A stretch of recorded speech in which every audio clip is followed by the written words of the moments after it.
मोठी बातमी आपण पाहतोय। पुढची सुनावणी 21 जानेवारीला होणार आणि तुर्तास कोणत्याही निवडणुकांना स्थगिती नाही असं सुप्रीम कोर्टाने सांगितलं।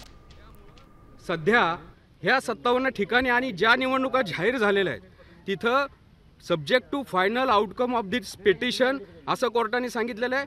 न्यायालयाच्या अंतिम निर्णयाला अधीन राहून हा जो कार्यक्रम जो सुरू केला होता निवडणुकीचा, जशा कार्यक्रम आहे, जशा तारखा आहे तशा घेण्यात याव्यात। त्यामुळे या सर्व म्युनिसिपल काउन्सिल आणि नगरपंचायतीचा निवडणुकीचा मार्ग मोकळा झाला आहे। ओबीसीच्या दृष्टीने एक महत्त्वाची गोष्ट अशी झाली आहे की कोर्ट म्हणलं या संदर्भामध्ये जस्टिस खानविलकर यांचं जे जजमेंट आहे ते 3 जज बेंचचं जजमेंट होतं। त्यामुळे आपल्याला त्या संदर्भामध्ये मोठं बेंच, लार्जर बेंच करावं लागेल आणि 21 जानेवारीला याच्याबद्दलची सुनावणी ठेवलेली आहे आणि 21 जानेवारीला 3 जज बेंच कॉन्स्टिट्यूट होईल आणि हे सर्व ऐकलं जाईल। त्यामुळे ओबीसीच्या संदर्भामध्ये आम्हाला नक्कीच दिलासा देणारी गोष्ट आहे। ओबीसीचे आता जे काय वाढीव सीट्स होते ते तसेच कायम राहतील। याच्यामध्ये कोर्टाने पुढे जाऊन असं पण सांगितलेलं आहे की इलेक्शन कमिशनने कोर्टाच्या निदर्शनास आणून दिलं की 336 पंचायत समिती, 32 जिल्हा परिषदा आणि म्युनिसिपल कॉर्पोरेशन 29 याच्या पण निवडणुका प्रलंबित आहेत, त्याचा कार्यक्रम चालू नाही झालेला। या संदर्भामध्ये कोर्टाने स्पष्ट संकेत दिलेत, आदेश दिलेत की या पण निवडणुका घेण्यात याव्या।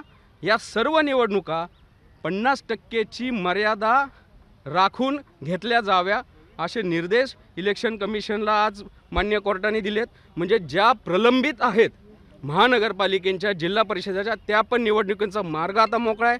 फक्त अट एक सांगितली की 50%ची मर्यादा ओलांडली नाही पाहिजे आणि याच्यामध्ये पण तेच त्यांनी आदेश लागू केलेला आहे की ह्या पण निवडणुका subject to final outcome of that petition, म्हणजे 50%ची मर्यादा जर कदाचित ओलांडली गेली एक्सेप्शनल केसमध्ये तर त्या संदर्भात या निवडणुका पण तशाच होतील।